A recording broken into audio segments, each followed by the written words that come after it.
Hello everyone, welcome back to my channel. Look how gorgeous is this behind me. I am at the church.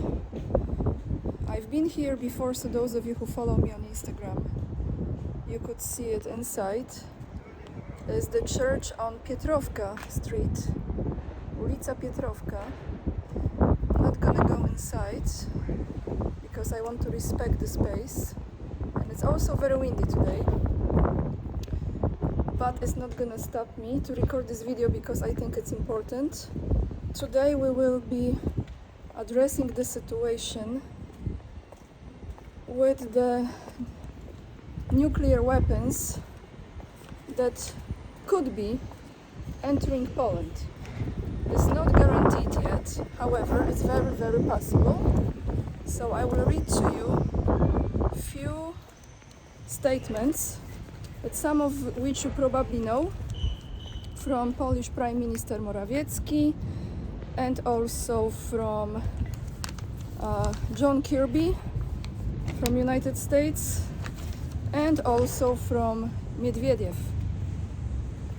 So let me start with this, guys. Actually, the talk about those nuclear weapons being stationed in Poland has been going on since many years. This is not the latest change in the narrative. They have been trying to get those weapons, as I understand, from 2014. So, as again, I'm not an expert in military at all, I'm not a geopolitical expert, but it looks like after this event in Ukraine, they had an excuse, 2014, they had an excuse, and then they had many other excuses how to justify applying to be the country that has the strategic position with those weapons. And just put my bag here, and I will be reading some statements here, guys. So let's start with Morawiecki. He made this statement on Friday, so some of you probably already heard this. Most of you did. What did he say? This was on the 30th of June. He said that in view of the fact that Russia intends to deploy tactical nuclear weapons in Belarus, I will address why later. We are asking the NATO to take part in the nuclear sharing program. Of course, this is the decision. First of all, this is the decision of the Americans, but we do not want to sit with folded arms when Putin escalates various threats. The final decision will, of course, depend on our American and NATO partners. We declare, here is the statement, we declare our will to act quickly in this area. You can actually read, this is from the article that started with Morawiecki made an appeal on Friday to include Polish in the nuclear sharing program, which assumes the sharing of nuclear weapons as part of NATO membership.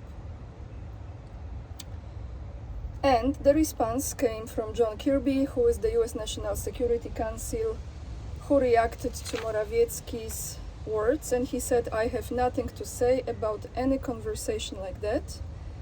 And one way or another, we just don't talk about deploying our nuclear systems, so I am certainly not going to start doing that today. He added that there were no signs that Russia intended to use nuclear weapons in Ukraine or any other country. One thing I can say, Kirby continued, that we have not changed the position of strategic deterrence. So now I give you Medvedev words, which you probably heard. If you haven't, then there it is. And then I will tell you my personal opinion, which probably a lot of you share with me, agree with me, why they are doing what they are doing, okay, with those weapons. And again, I'm just an average citizen, average person who has my personal opinion about the situation. I want to say again, I'm not an expert, I'm not a geopolitical analyst, and I'm not military expert, so there you have it. I repeat this many times.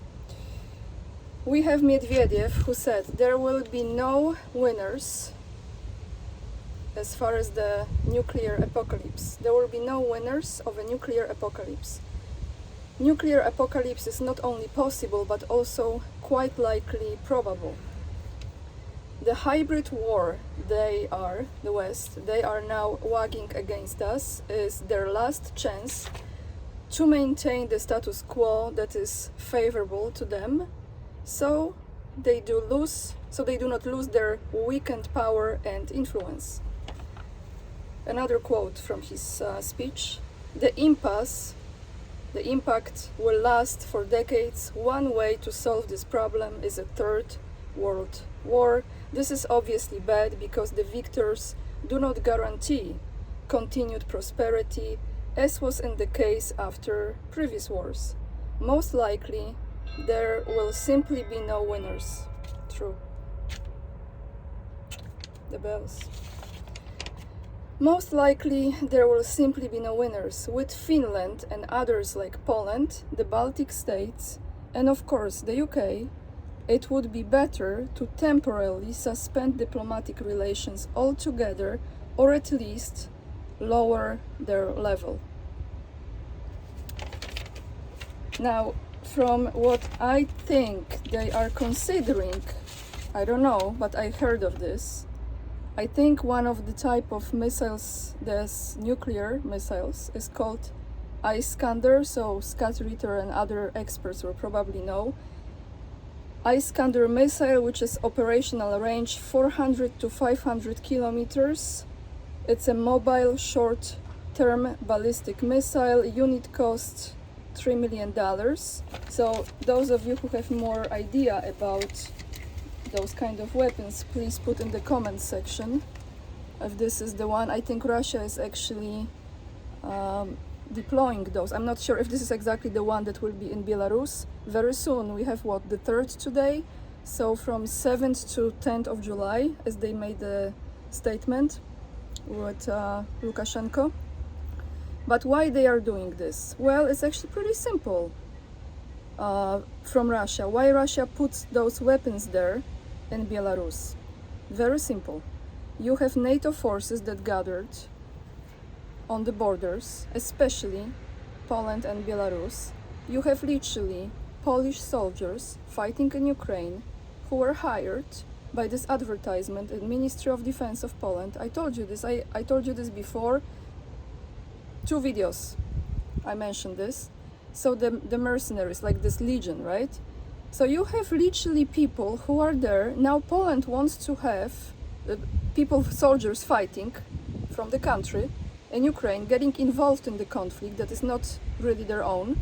And now you're gonna have weapons, and US is pretending like US doesn't want it, which is another kabuki theater here, because we all know who pulls the strings and how convenient it would be to completely burn Poland and have this buffer zone between the rest of Europe. If Europe still exists, by the way, I'm like sidetracking now, kind of free-flowing, because we all know what's going on in France. And if we don't know, let's look at situation in United States and this whole movement of BLM.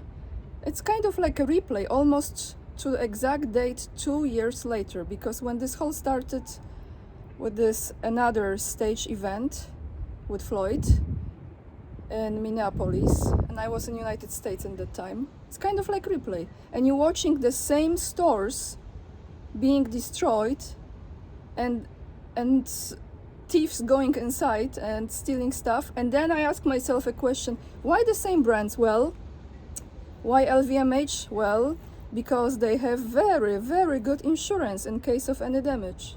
So maybe actually they will make more money if the store is damaged. I know this sounds absolutely crazy, but listen, they have money. LVMH, one of the strongest group in fashion industry, and you look at those people who go to Louis Vuitton and all those stores and get the stuff. So not only they get paid some money, Soros money, then actually the stores also make some profit. Probably even more than in sales. Probably for sure. So I sidetracked, but what I want to go back to is this Poland be in between those regions of Europe that is going to be destroyed if they continue this road. And then you have Russia, and Russia is like at least peace in mind. So if you're Russia, would you wait here until they attack Moscow and kill thousands of people, or what would you do? What would you do? So why they are doing this? Why Russia is putting those nuclear missiles in Belarus? We know, tactical, right? We know. If Poland puts those nuclear weapons on their land, I still don't believe we are going nuclear, guys. I don't. But if Poland will do it, I don't think Poland will survive. It's very hard for me to say even those words, because I still care for that country. And I know that there are many great people who don't want this to happen. And those ridiculous statements they make, they say, you want peace, go to war. What kind of statement is that?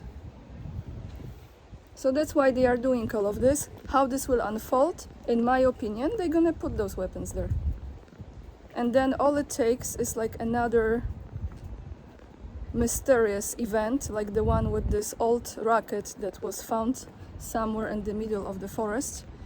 And I just want to ask you this question, guys. Will we ever live in times when the diplomacy will be able to solve any conflict?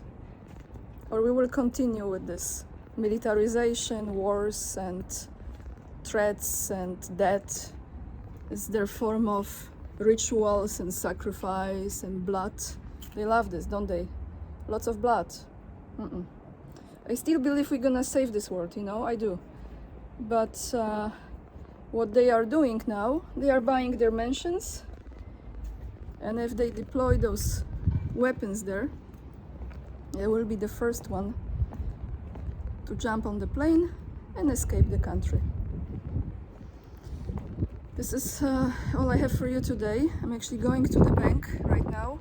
So tomorrow, in the video tomorrow, I will give you more details about exchanging the dollars that I've transferred to Euro account and how is the exchange rate at this moment. But thank you so much for watching. Please leave the comments down below and hit that like. I really appreciate. I would really appreciate, guys, if you join me on Locals. The more I talk about things like this, the better for me to have you on Locals, because I have some view here, because that platform is safe. Also, I started to repost on Rumble, so you will find the link to Rumble under this video as well. And those of you who follow me on Instagram, you can see much more beautiful places here in Moscow, because I put them in the stories and create some reels. And join my mailing list as well. If you're interested in supporting me, you can do it via Locals, or you can, choose via YouTube too. But I choose to avoid PayPal, and probably this month I will be getting rid of PayPal altogether. Lots of love, everyone, and I see you tomorrow in another video. Bye, guys.